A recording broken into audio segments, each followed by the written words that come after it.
Varna ir sūris.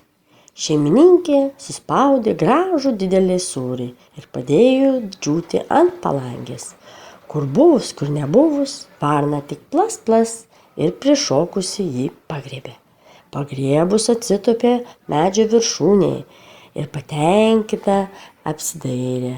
Tuo metu iš miško atslinko lapė ir pamatė varną su sūriu.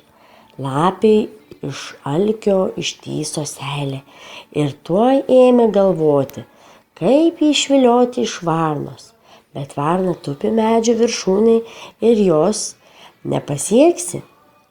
Labadiena, kaimynėle, ėmė kalbėti lapė varnai. Kaip gražiai žvilga tavo plunksnos, kokia daili galva, kaip tu moki aukštai skraidyti.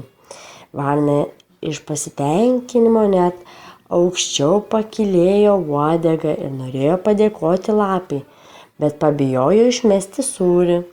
O tavo balsas tai gražiausias iš visų paukščių, kai giedi, tikra paukščių karalienė.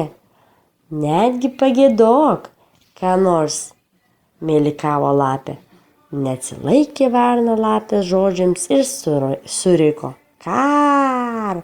Sūris tik lept iš snapo ir įkrito lapei tiesiai į nasrus. Nusijuokė lapė ir nuskodė į mišką pusryčiauti. Jai tai kvepėjo šviežiais, skaniais sūriais, o varna tupėdama medžio viršūnėje ėmė verkti, kad ir vėl savo kvailumo patikėjo lapės žodžiais ir neteko sūrio.